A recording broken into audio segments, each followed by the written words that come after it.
pending, but we will keep it for some time later because last week also I missed a lecture because of technical issues. So I want to continue ahead with heat and thermodynamics and application of first law of thermodynamics today.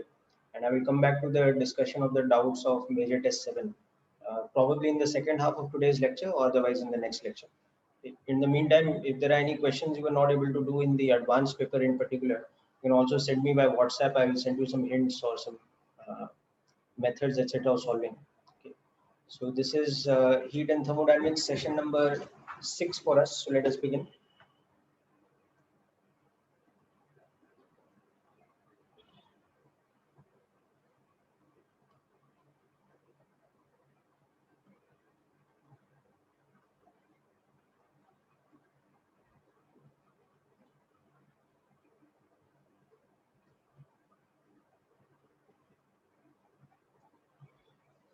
So now we come to the main problem solving part of heat and thermodynamics, where we'll be using some of the elements that we've derived in kinetic theory of gases earlier, along with the principle of the first law of thermodynamics, and you are familiar with it completely from chemistry also. So therefore, it will be easy to follow this and quite easy to concentrate on the problems. Yeah, very good, Apriya. So I will keep the discussion of the JE, I mean the mains MT7, the major test 7. I'll keep it for the next week. Then students who have not given the mains paper can finish it by then. So let's concentrate fully ahead on first law of thermodynamics and in general heat and thermodynamics today. Okay. So just a quick recap of the elements of kinetic theory of gases that we've seen.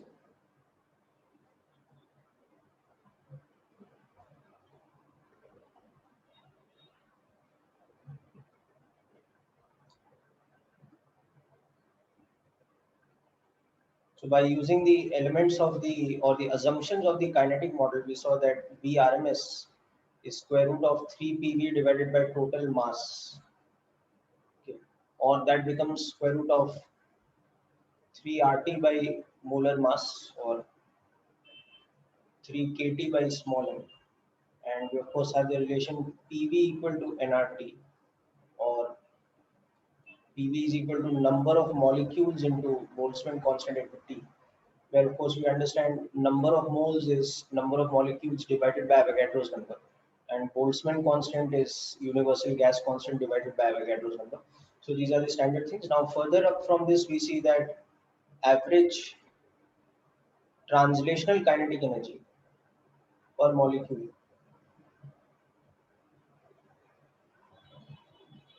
that becomes half mv RMS square. So that is 3 by 2 kT, and therefore the average kinetic energy per molecule per degree of freedom becomes 1 by 2 kT. So this is a very important equation. This is the equipartition of energy concept over here. And therefore from this we get that the average kinetic energy per molecule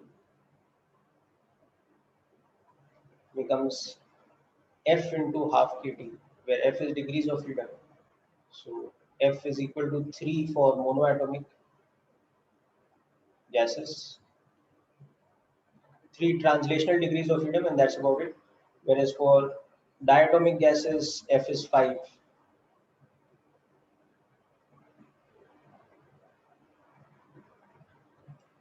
That is 3 translational plus 2 rotational degrees of freedom. And for polyatomic gases, it can be 5, 6, 7, etc., depending on the structure. So this is the general concept about degrees of freedom with respect to kinetic energy. So from this, we learned that the internal energy, now this is the new thing here, the internal energy of an ideal gas sample of n moles at pressure, volume, and temperature like this. Okay. And degrees of freedom,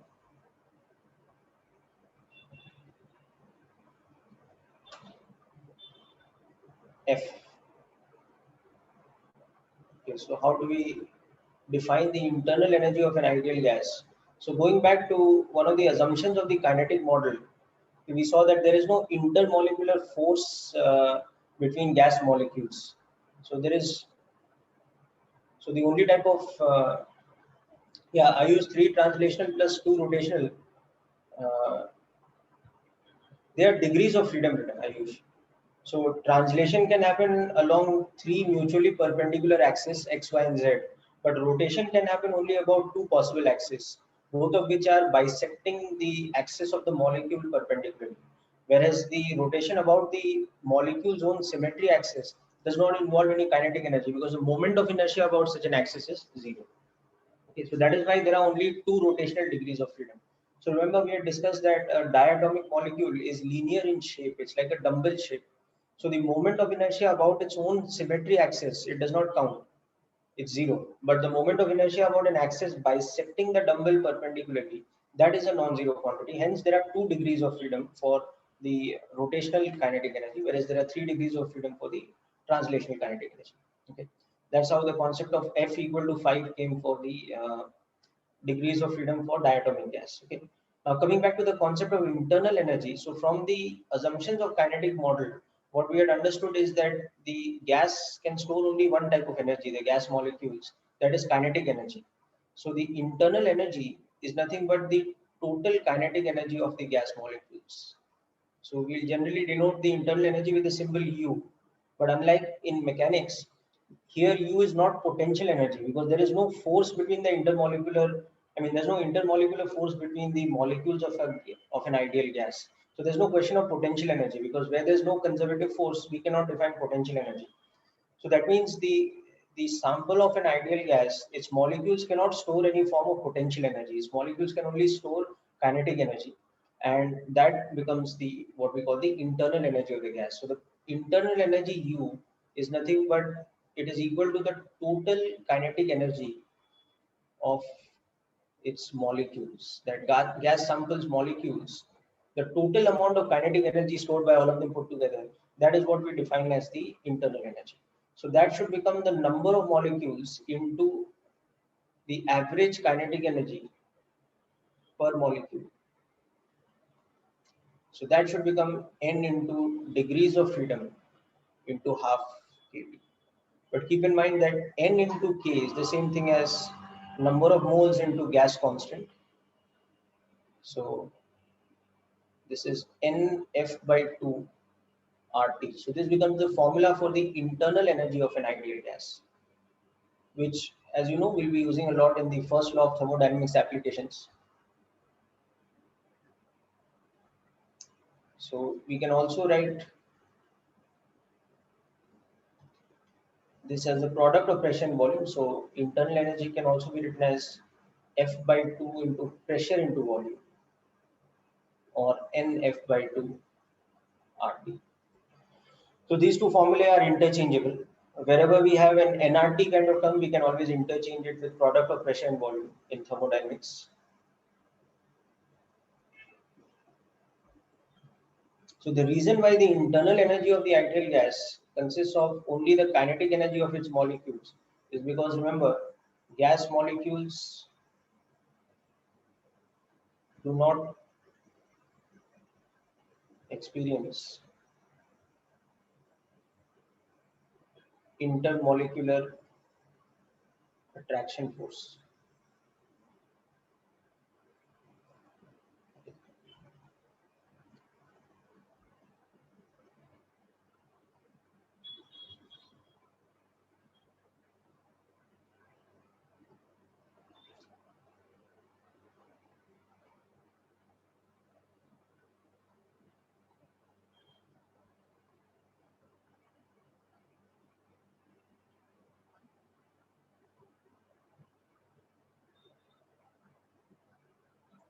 Now, before we proceed into first law and its applications, one last thing as part of kinetic theory of gases we'll see is something called the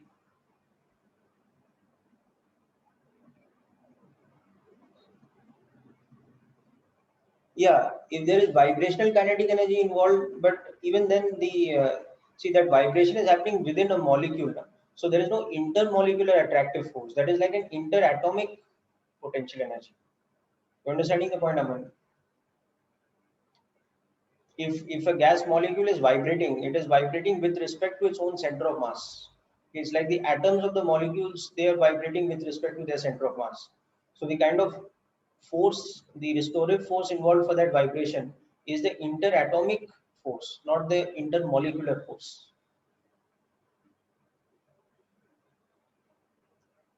Okay. So this statement is still valid that there is no intermolecular attraction force, but yes, that vibrational kinetic energy will also include some kind of elastic potential energy, you can say, of that molecule or whatever. Okay.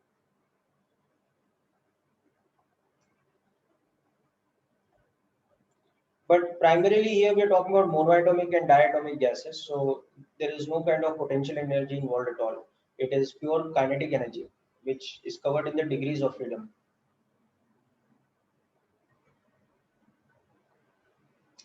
Okay, so this becomes the formula for the uh, internal energy of an ideal gas, which is at the state, pressure, volume, and temperature equal to PV and T, and number of moles equal to that much.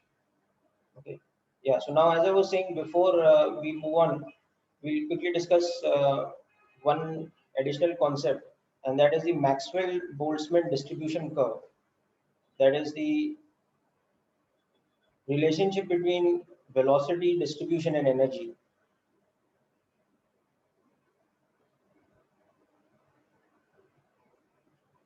Okay.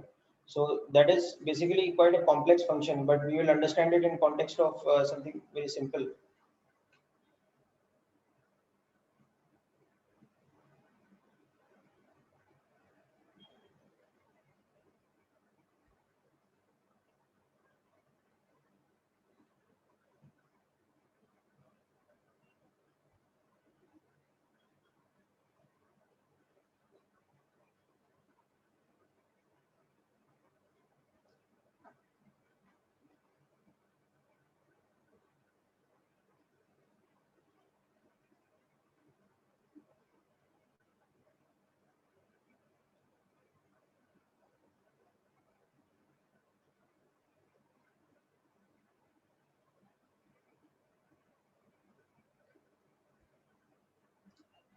Okay, so this Maxwell-Boltzmann distribution curve is the graphical representation of the distribution of the different velocities of gas molecules.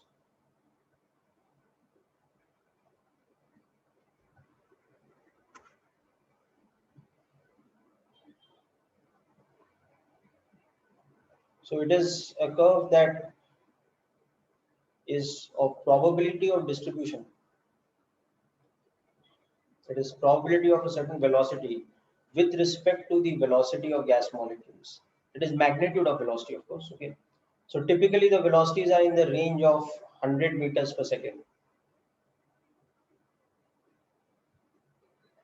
depending on temperatures. But even at a certain temperature for a gas sample, the different molecules will have velocities which are in this kind of range,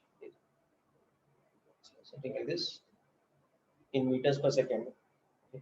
So the distribution curve of velocities that looks something like this at a certain temperature at T equal to T1.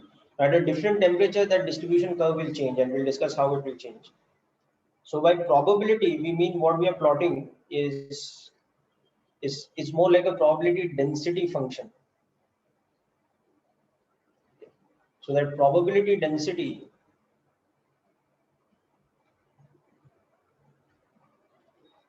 is basically defined like this.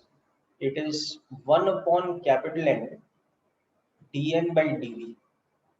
So let's understand what this probability density term means. N is the total number of molecules, and dN is the number of molecules having a velocity between V and V plus dV. Okay, so that is this term. That's the probability density. So basically at a certain velocity, if we draw a vertical line like this, so let's look at the interpretation of this graph. So the interpretation of this graph is like this, that at a certain velocity, v, let's say, if you look at the y coordinate of this graph,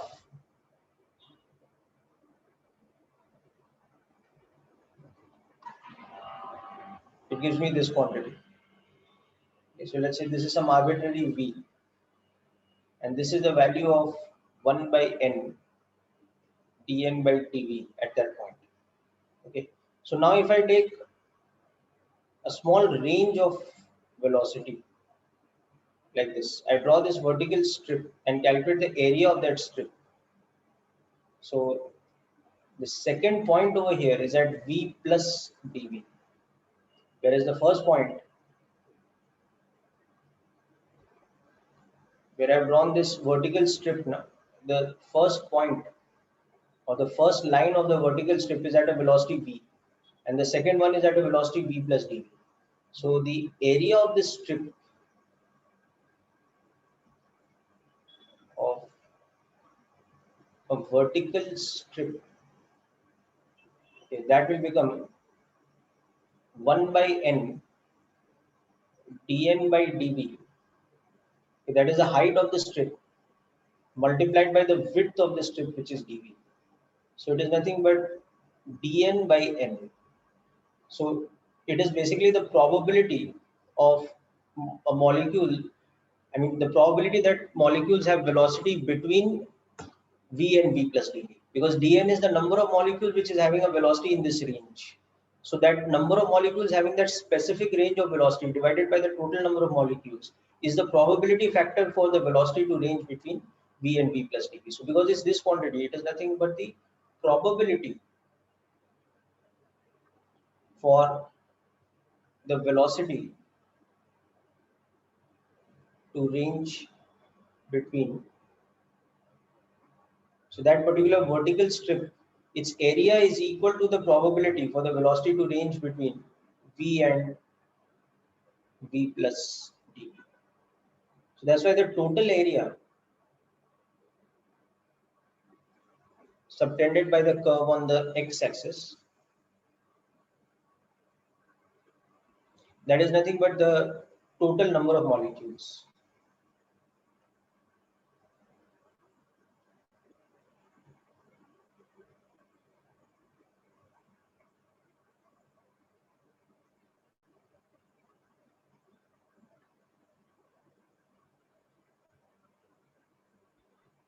Sorry, that will be equal to unity, because the probability of all velocities to exist between 0 and whatever the maximum velocity, that will be this 1. That area will be 1. But a strip's area,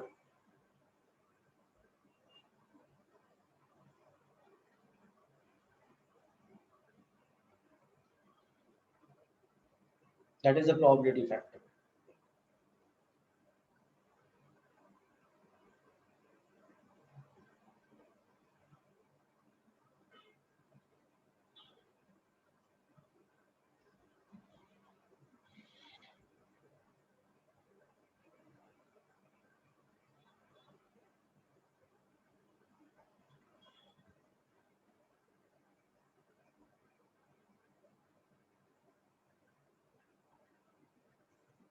Okay, so now if we see the comparison of this graph at two different temperatures, let's say now we consider a different temperature T2, which is greater than T1. I mean, obviously the graph starts from 0.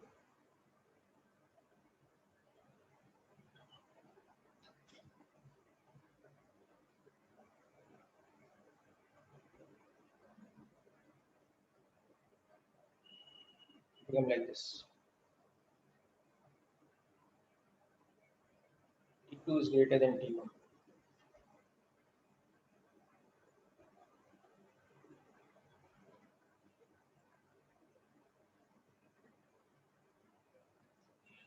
Okay. So at any given temperature, the particular velocity which has the maximum probability, that is called the most probable velocity. The maximum probability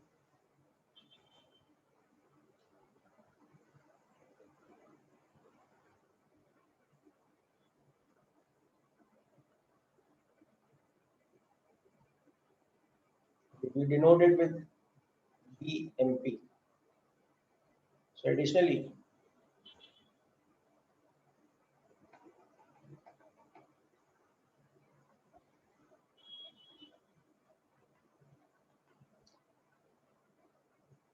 at any particular temperature, okay, from its Maxwell distribution curve,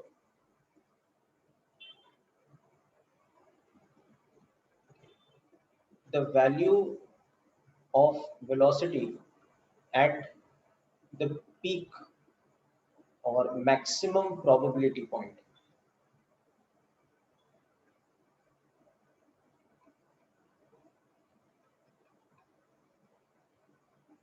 is called the most probable velocity.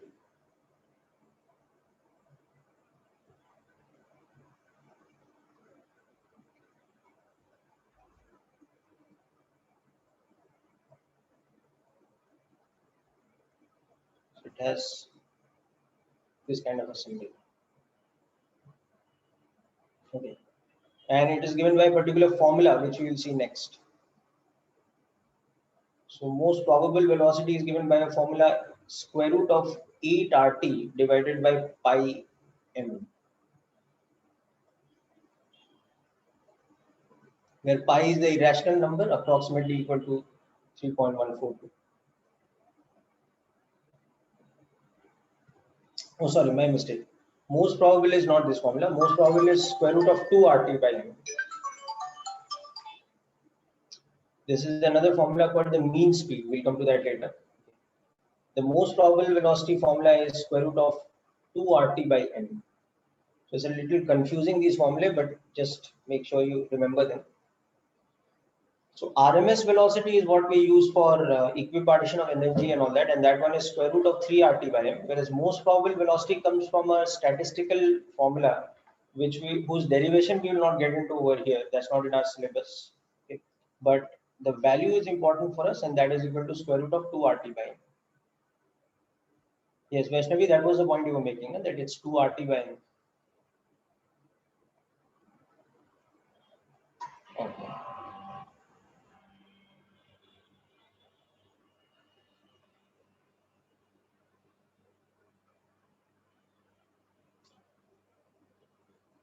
So actually, this is a theoretical part that you don't need to know in too much detail for JEE, because you will not be asked any numerical problems really based out of this, but only the formula for the most probable speed and also something else called the mean speed. These two formulae you have to remember. So that's why I'm putting these formulae in these box brackets so that they're there for reference. But again, generally, these are not so important. The more important thing is that the RMS velocity, which we get from kinetic theory of gases, that value and how to use it in equipartition of energy, and from that, the formula for the total internal energy of an ideal gas that we saw earlier today. Those are the more important formulae. Okay. Now, based on this graph, there is one more important quantity, which is the mean speed. Mean or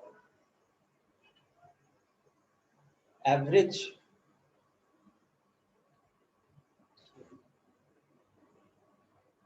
That one is given by the formula which I had written earlier, square root of 8 RT divided by pi, where m is again the molecular mass, sorry, the molar mass, and T is, remember, always in Kelvin or absolute temperature of a given gas.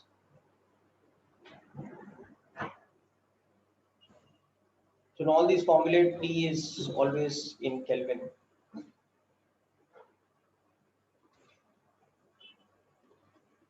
M is molar mass in kgs, kelvins. And R should be substituted in the SI unit of 8.314. joules per mole Kelvin. To get the values of these in meters per second.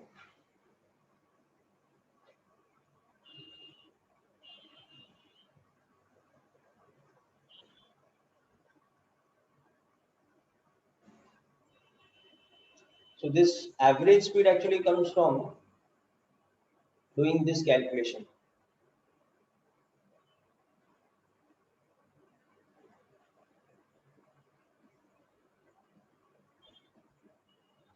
This calculation. Where dn is the number of molecules having a particular speed v.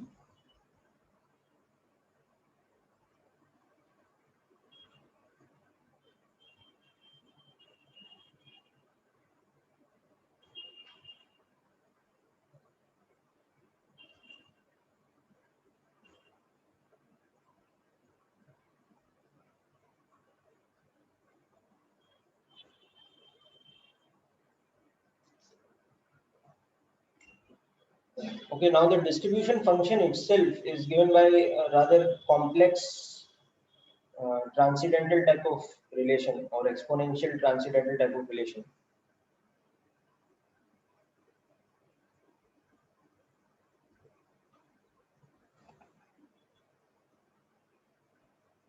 So that function is, you can note it down, but you don't need to memorize it.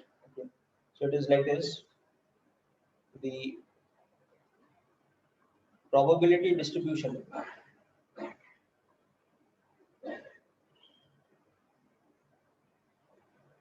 Yeah, you can always replace PV equal to nRT. So RT can be replaced by PV divided by small n. That's correct.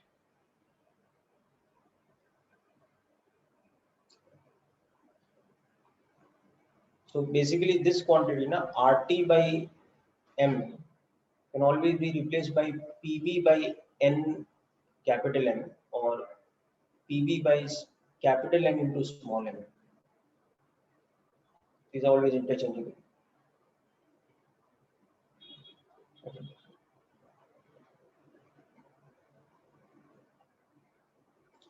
Anyway, so the probability distribution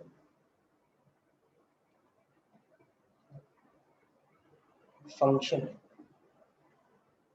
that is 1 upon n dn by dv, is determined from statistical mechanics to be this kind of a formula.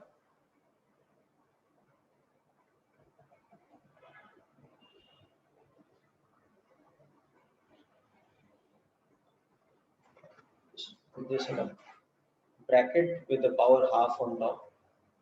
Okay.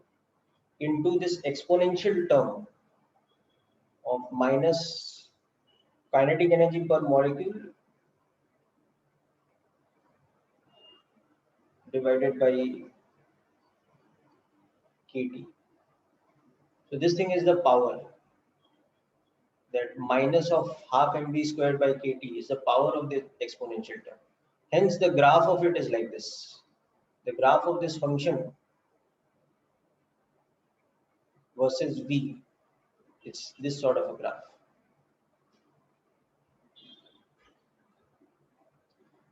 So one thing you can see is that it starts from the origin. That means the probability for gas molecules to have zero velocity is zero. And that's another reason why, at least according to any theoretical model we have, and also according to laboratory physics, 0 Kelvin is not practically achievable. Because 0 Kelvin is theoretically that temperature at which the probability for gas molecules to have zero velocity should become 100% or 1, whereas cannot be that. So yes, that is the case.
Yeah, sorry, I just got disconnected for a moment.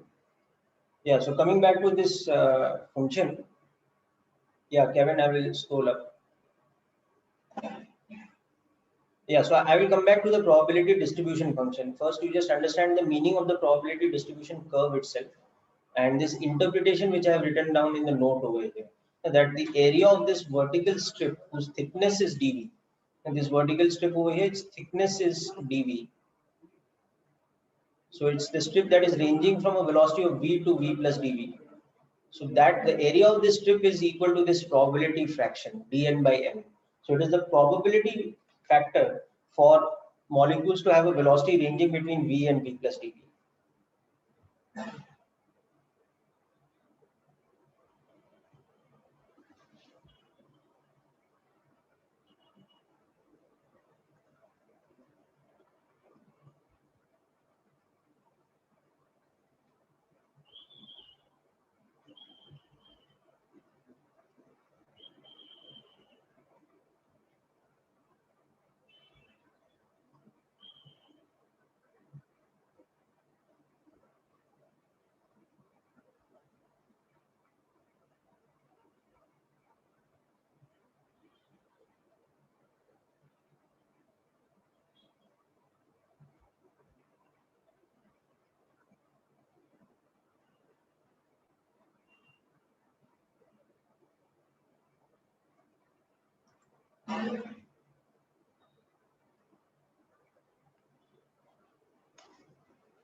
Okay, so now coming to the second part,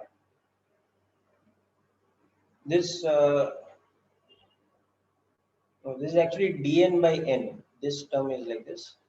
The term for 1 by n dn by dv.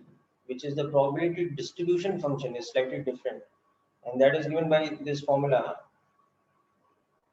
4 pi v square into m upon 2 pi kt to the power 3 by 2 into that exponential factor raised power minus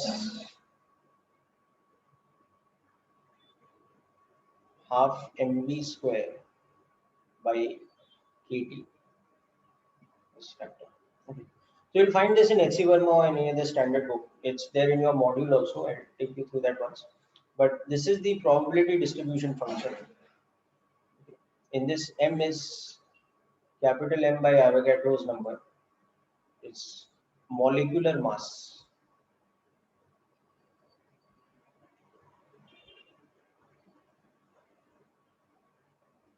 So as I said, this formula is not compulsory for you to remember. It's just the concept that is more important.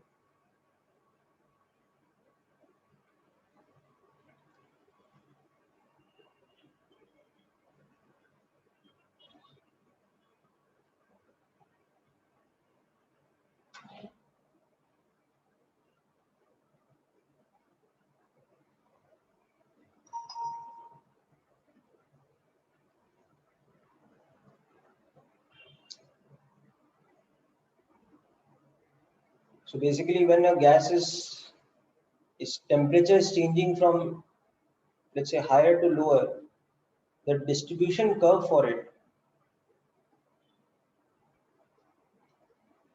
Maxwell distribution curve, Maxwell-Boltzmann distribution curve, at higher temperature is something like this. This is the most probable speed. So this is a higher temperature. At a comparatively lower temperature,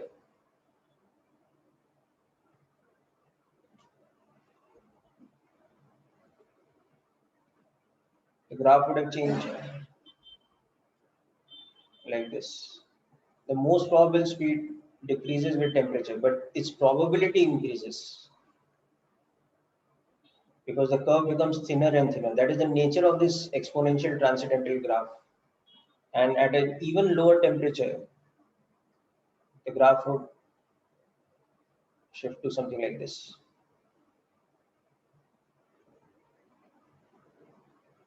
So this is T1, the middle one is T2, and the red one is T3. Then they are in increasing order of temperature.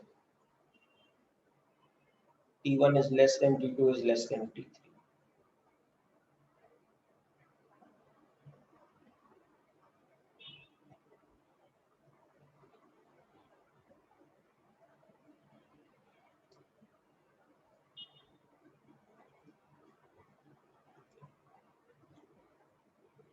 Okay, so this is not very important, but these two formulae are the important ones you should remember. The mean speed formula and the most probable speed formula, along with, of course, what you learned earlier about the RMS speed.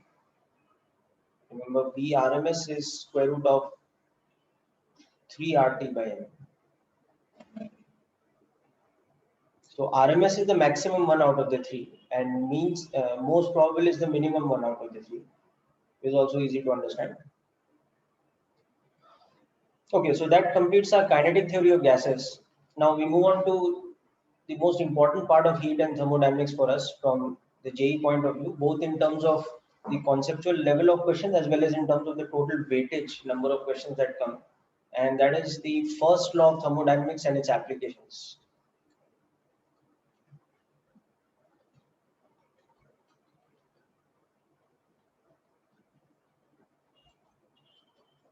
Okay.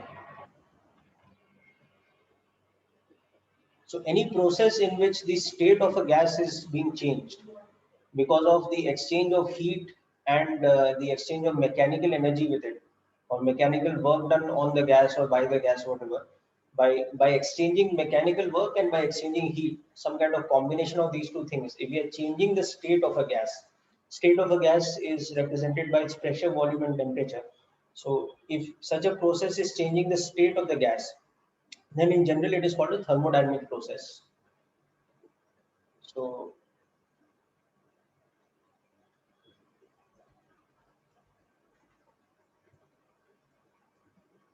one where the state of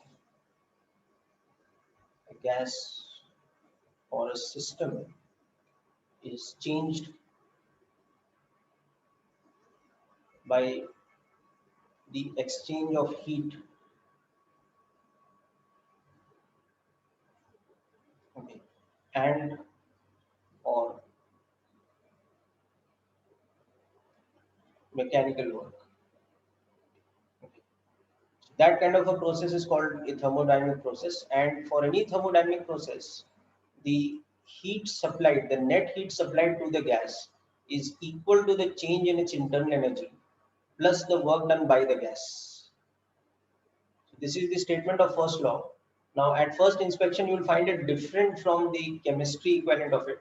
But there, W was work done on the gas. Here, W is work done by the gas.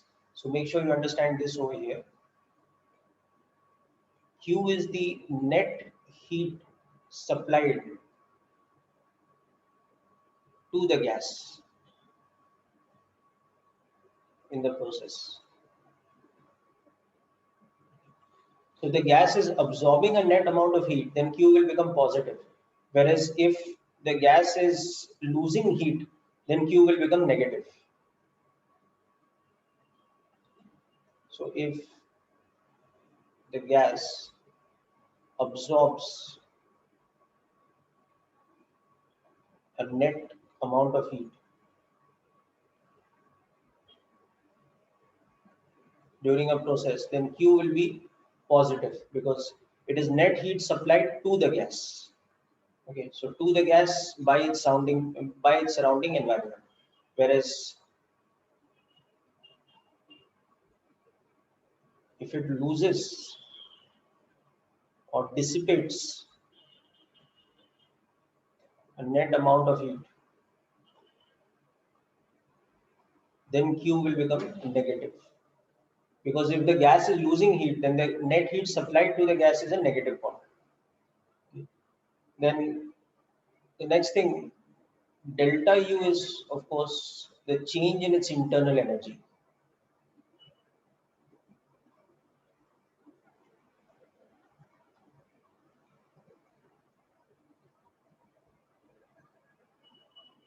And from kinetic theory of gases, we have seen that internal energy is total kinetic energy of molecules.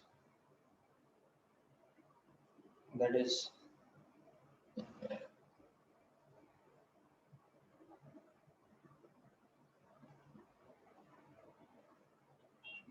so we'll come back to this formula later.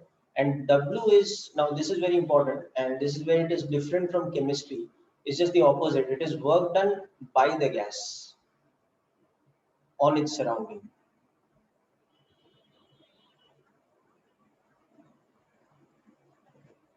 So it is work done by the gas. So W is integration of PdV. So W is positive for expansion because dV will be positive during an expansion and W will be negative for a compression. That is when a gas is being compressed, its volume is decreasing. So change in volume is negative. That means the external agent is doing work on the gas. So the work done by the gas will become a negative quantity. So that is the sign convention over here. So make sure you understand the sign convention very carefully. So particularly the work done term, it is opposite to what work done is taken in chemistry. There it is taken as work done on the gas. So we have Q plus W is equal to delta U. But that is exactly opposite of the term work done over here because here it is work done by the gas and not on the gas. So make sure you're clear about this term and let me know if anybody has a doubt about it. Because it's very important to make sure that you have this understood from the beginning.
No, so Nikita, see, that is the thing over here. The sign convention for work done is that it is such that when the gas is expanding, it is doing positive work because it is work done by the gas.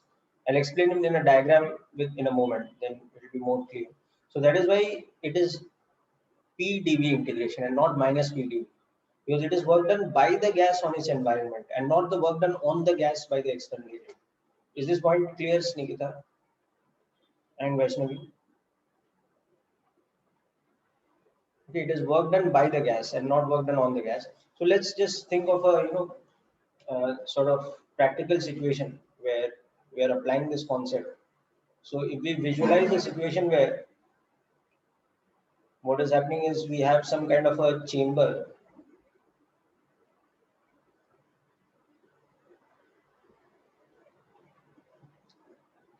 which is a double walled insulated chamber.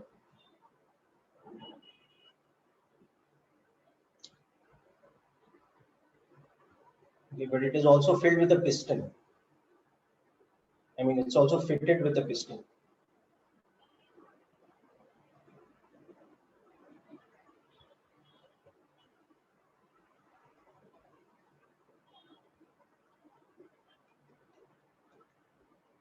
That's a free piston. We have some kind of an ideal gas inside. And also the piston is loaded with some mass.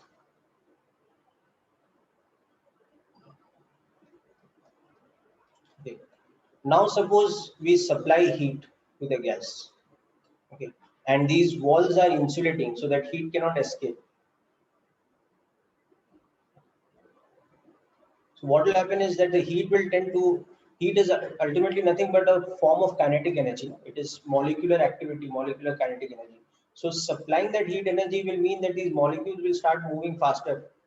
So as they move faster, that increases the pressure that the molecules apply on the walls of the container, including the pressure they apply on the piston.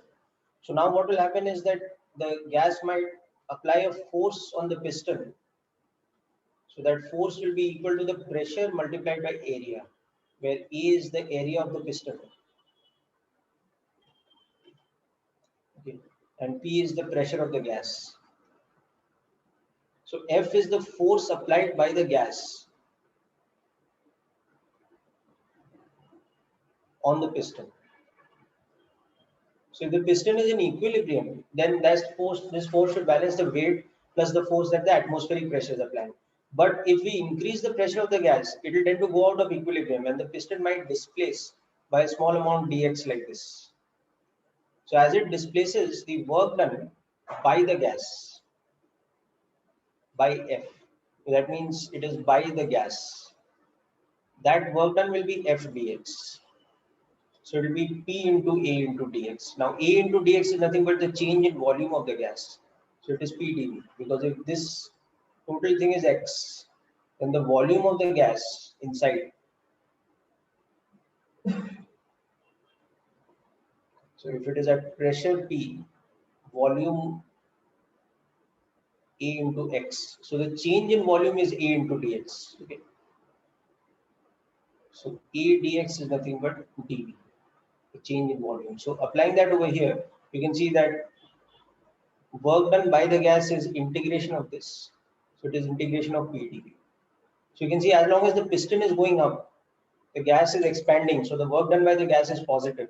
But when the piston, if it starts coming down because we are removing heat or something, then the work done by the gas will become negative because dV will be negative. Or the displacement of the piston will be in the direction opposite to the force that the gas is applying on it. Hence that sign convention that work done by the gas is positive for an expansion and negative for a compression. So W is positive when the gas expands. So dV is positive, whereas the work done by the gas becomes negative when the gas compresses or is compressed by an external agent. So dV is negative. So then the external agent is doing work on the gas and the work done by the gas is negative.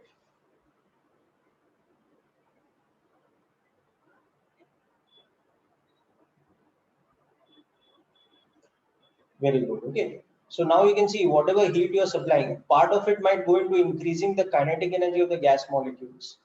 So that is nothing but the increase in internal energy. But the remaining part has to go into mechanical work done on the piston. Energy cannot be destroyed. So whatever heat energy we provided, it has, it can go into two pools, okay, or into two categories. One is that energy can go into increasing the kinetic energy of the gas molecules. So it can contribute to a change in the internal energy of the gas. Or two, it can contribute to the work that the gas is doing on the piston as a result of the energy, extra energy supplied, that one increasing the pressure and all that. But there is no third form of energy in which it can get converted, the heat energy that is being supplied. It's converted either to the internal energy of the gas or into mechanical work done on the piston. So the total heat supplied, the net heat supplied to the gas must be equal to the sum of these two quantities, the change in internal energy plus the work done by the gas. Hence, it's a logical statement of conservation of energy that Q is equal to delta U plus W for first law of thermodynamics.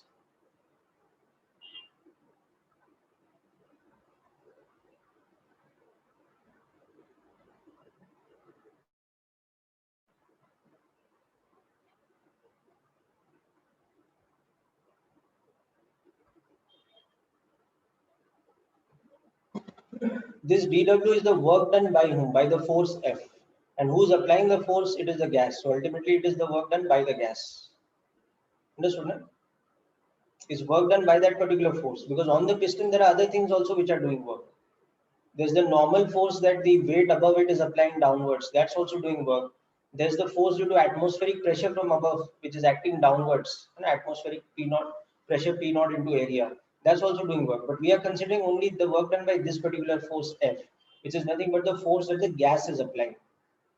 So the gas inside the container, that system is doing how much work on the piston? It is doing this much work, F dx. So hence, when we consider the term work done by the gas in our statement of first law, it becomes equal to integration of PdP.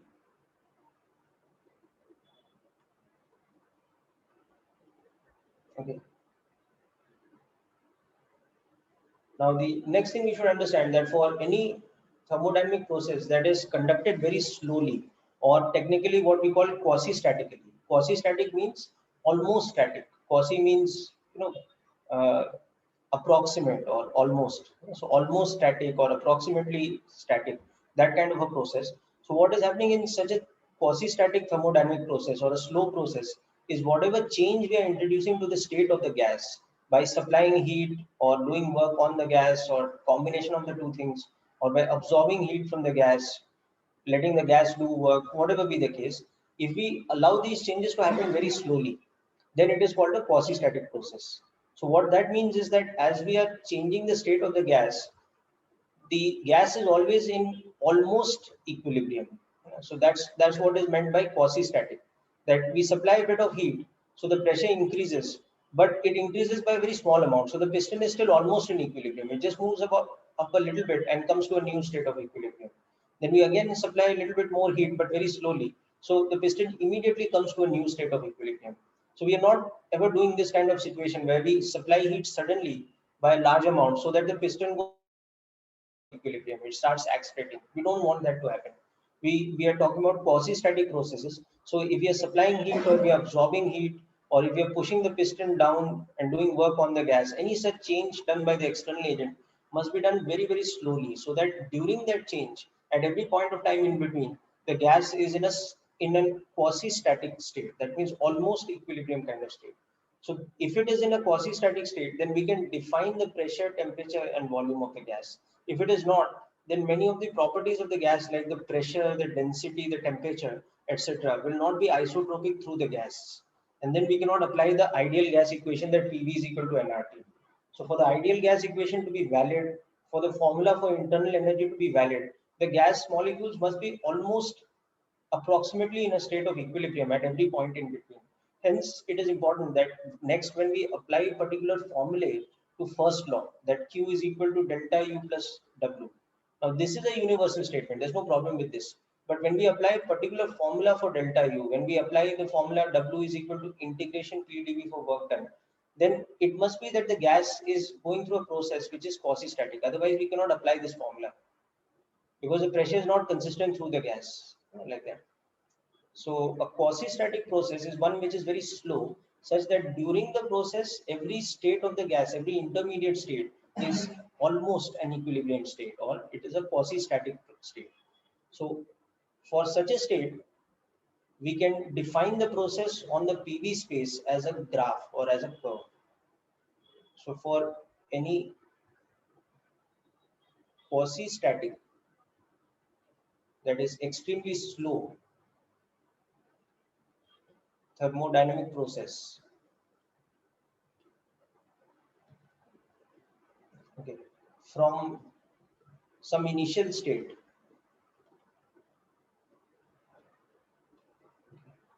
say P initial, V initial, T initial, to some final state.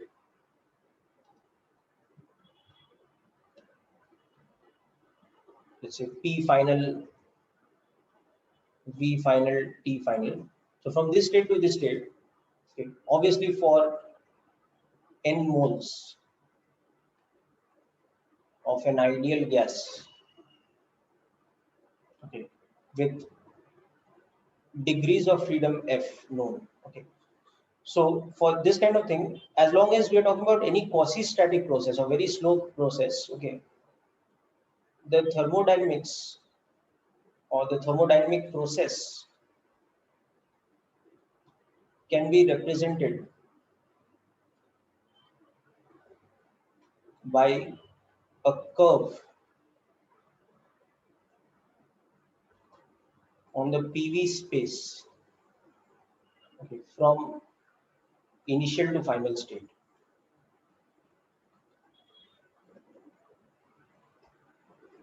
Okay. So as long as it's a quasi-static process, we can define the process or we can describe the process on the basis of a PV curve or a particular path, taking it from our initial state to final state in the PV space. Because any point in the PV space, remember, it not only represents a particular pressure and a particular volume, but it also represents a particular temperature, because we are talking about an ideal gas. So pressure, volume, and temperature are linked like this. Now we are going from this state to this state, final pressure, final volume, and therefore some final temperature. Yeah, I'll just answer your question just a moment. Okay. So if we are going from this initial state to this final state through a quasi-static process, that means from the initial point to the final point, we must be going through a series of points, and each of those points are in some kind of a quasi-static state, or that means almost equilibrium state. So we can represent it as a series of points, which ultimately becomes a curve. And every point on the curve is a quasi-static point. That means at every point, the pressure, temperature, density, and all these things are defined consistently, and the gas follows the equation of the state. At any point in between, PVT, it follows this statement that PV is equal to nRT. Just like P final, V final is equal to nRT final. Like that, every state in between on the process is defined by the equation of state, because it is a static point. It's a quasi-static point. Okay. And Aman, I will just clear this point in a bit of time. But just as per your general knowledge, you should know that any quasi-static process is reversible, because you're going very slowly from one state to another state of equilibrium. So if you reverse the external change that you're making to go from one state to the next state, which is very close to the first one, it's like a differential change. It's a differential change at a time. So such differential changes can always be reversed in such a way that you can come back from final to initial point by the same path that you have gone from initial to final. So that is what we mean by a reversible process.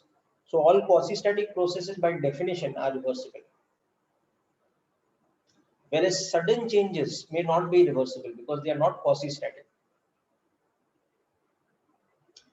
So first of all, as long as the process is very slow or quasi-static, we can define the process by a curve on the PV space, where every point on that curve is an actual state of the gas, where it is defined by the relation PV equal to nRT. So every point on the curve is a unique state that the gas has gone through, and that unique state of the gas is defined by that unique value of PV equal to nRT at that point. That's the first thing. And second, that because it's a slow process and every point in between is an equilibrium point, it is called quasi-static, and by definition, all quasi-static processes are reversible.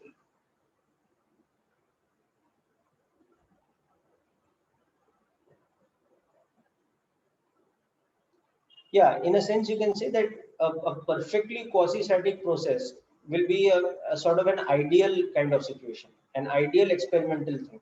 In a real experimental change, it will be approximately quasi-static. It cannot be perfectly quasi-static, because obviously every point cannot be an equilibrium point.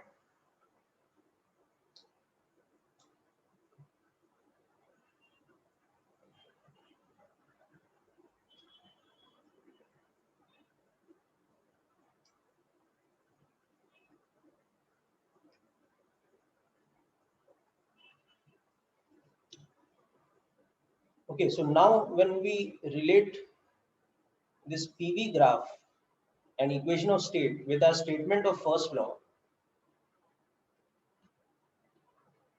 which is that Q is equal to delta U plus W.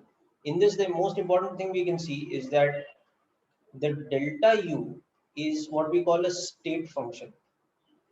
I'm sure you've done all this in chemistry. It is called a state function, or it is the change in internal energy is path independent. That you can both understand conceptually as well as theoretically, I mean, as well as practically from this graph, that you can see that the internal energy is given by the formula NF by 2R T. So the change in internal energy is NF by 2R delta T, or final temperature minus initial temperature, or we can also write it as F by 2 into product of pressure and volume in the final state minus product of pressure and volume in the initial state. So this quantity, you can see, it does not depend on the path. If we have two different paths taking you from initial to final, the value of delta U will be the same for both the paths. Okay. It is path independent, means the value of delta U is same for all paths between the same two states.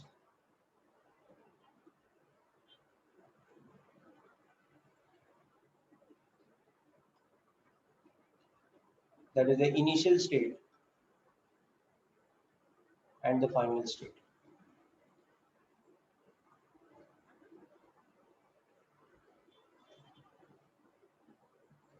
Okay, so that is why always the quantity change in internal energy is easiest to calculate, because we don't need to know what is the exact path, what is the specification, what are the conditions under which the change is happening. We just need to know what is the initial state, what is the final state. So we know number of moles of the gas and the initial and final temperature, and we are also aware what type of gas it is. So we know the degrees of freedom. Then we can just directly from the formula calculate the value of delta U. We don't have to bother about what type of process it is undergoing. But obviously, that is the only term in the first law statement which is path independent. The other two terms become what we call path functions or path dependent terms.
Okay, so there's the first formula out of the three terms, delta U, and the understanding that it is a state function and not a path function.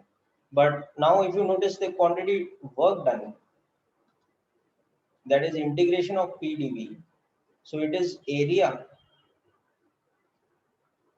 under the PV curve such that it is positive of the area for final volume being greater than initial volume, and it is negative of the area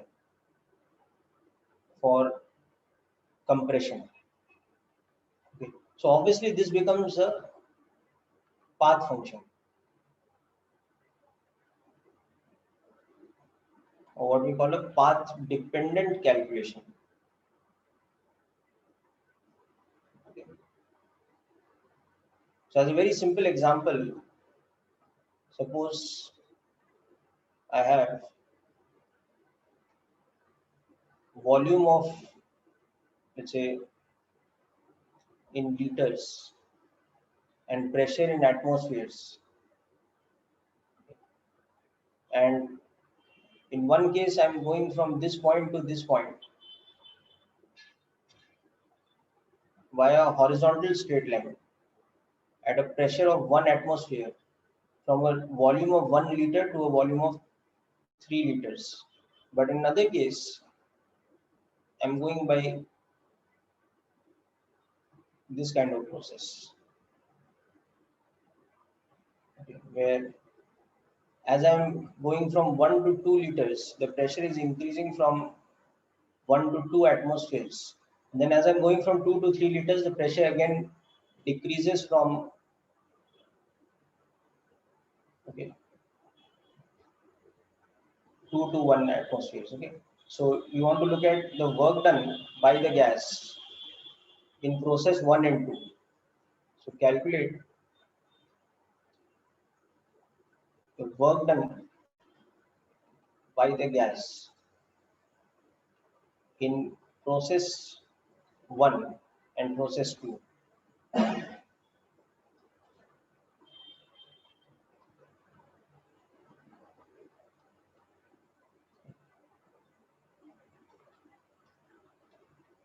From A to B. And secondly, if the gas is helium,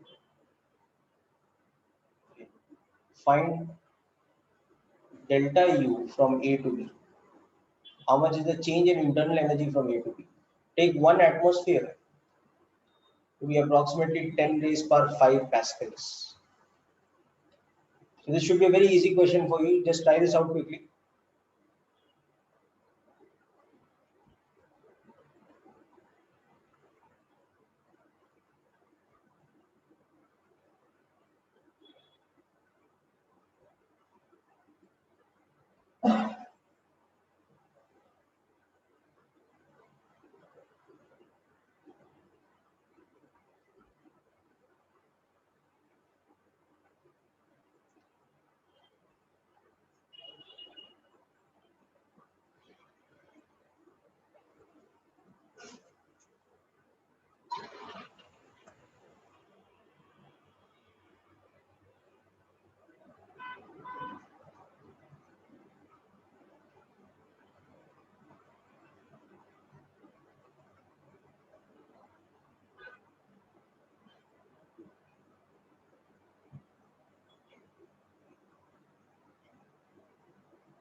Yeah.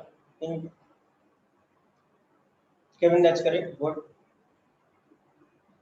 Yes. So the work done you can see is different in the two processes. In the second process, it's in fact 1.5 times the work done in the first process. Okay. So now we will also find out Q for each of the processes, not only work done and delta U, but we'll also find Q, the net heat supplied in each of the processes.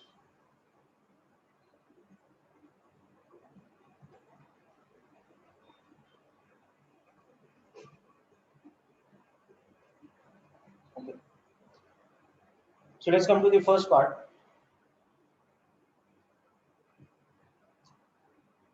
So you want to calculate work done, which is integration of PdV. So that is the area under the PV graph. Okay.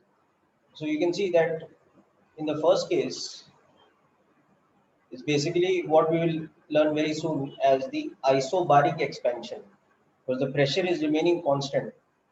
So it is just that constant pressure multiplied by the change in volume, or it's the area under a horizontal straight line. So you just have to use that concept. So it is going from this state, where its pressure is 1 atmosphere, from a volume of 1 liter to a volume of 3 liters. Okay. So this area is the work done. So for process 1, work done is 1 atmosphere multiplied with 2 liters.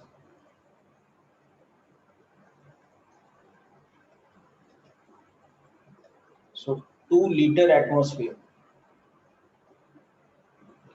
which is 200 joules, because 1 liter atmosphere is equal to 10 raised power minus 3 meter cube into 10 raised power 5 pascals. So that is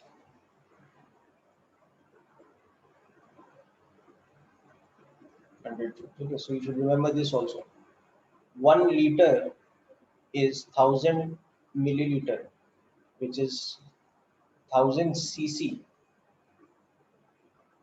or 1000 into 10 raised power minus 6 meter cube.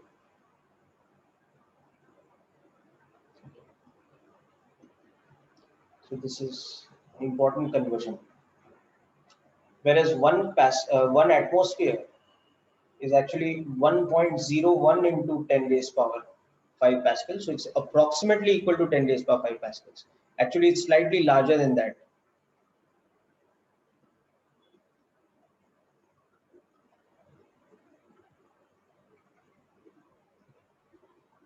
So anyway, that's this one. Okay, now in the second case, you can see the process is going like this.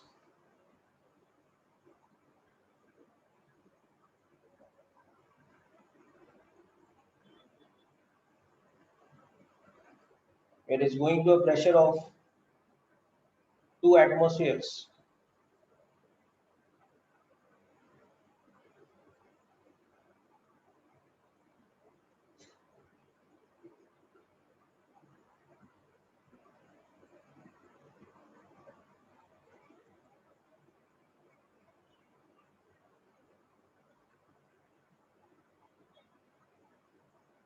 By the time the volume is becoming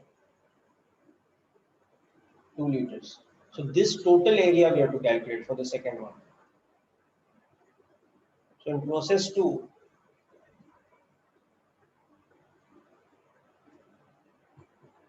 it's double of this area, so it is half into sum of parallel sides into the distance between them. This whole thing into 2. So as you can see, it is 3 liter atmosphere, or plus 300 joules. So you can see that work done is a path function. Okay. Now as far as delta U is concerned, NF by 2 R delta T. So here degrees of freedom is 3 because it's helium gas, and NRTB is, so 1 into 3 liter atmosphere, and NRTA is PAVA. So delta U is 3 by 2 into NRTB minus TA. So that is 3 by 2 into 3 minus 1 liter atmosphere. So the change in internal energy is equal to 3 liter atmosphere. With a positive sign, the temperature is increasing, so it is plus 300 joules, and it's a state function. It's independent of path.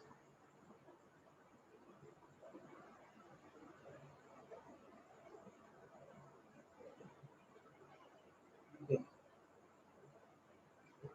So I hope all of you got the same. Okay. Just remember it was helium gas, so degrees of freedom is 3. So use that, and the formula for delta U, NF by 2 R delta T, where you can always use PV equal to nRT. If you don't know the number of moles or something is missing in the question like that, you can always replace nRT with the product of pressure and volume.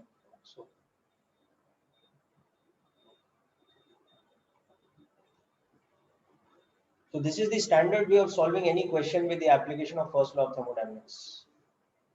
Yes, Kevin, I'll scroll up.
Okay, so Kevin, this is done now.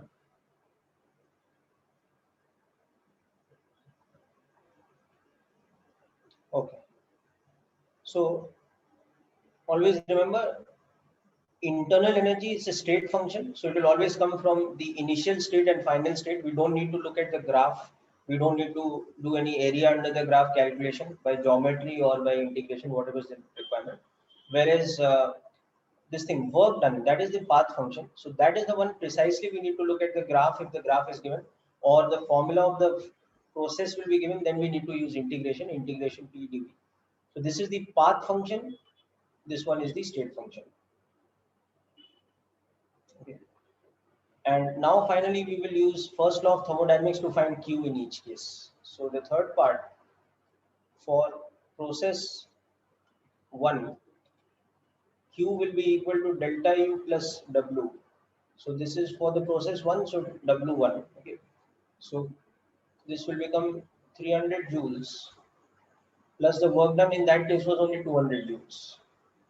So 500 joules of heat is supplied to the gas to increase its volume by from 1 liter to 3 liters.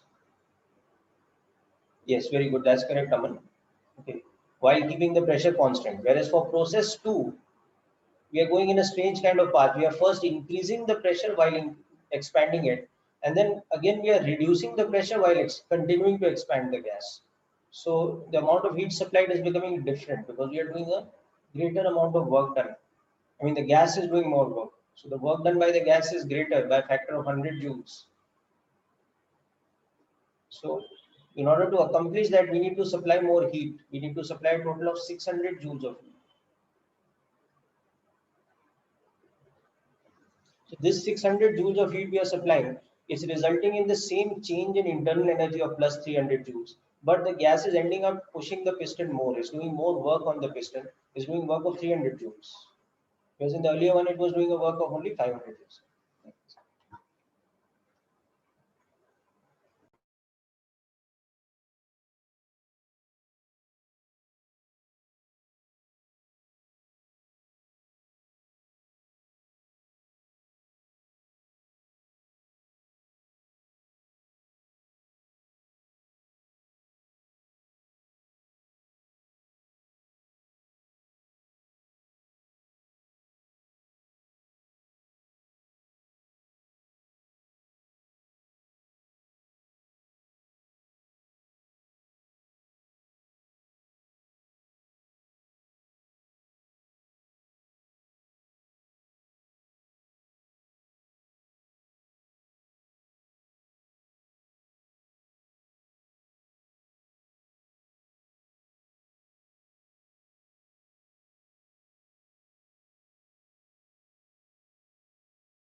Okay, students, so we'll conclude today's lecture. Actually, because of some connectivity issue, I got disconnected. So we will take it from this point in the next lecture.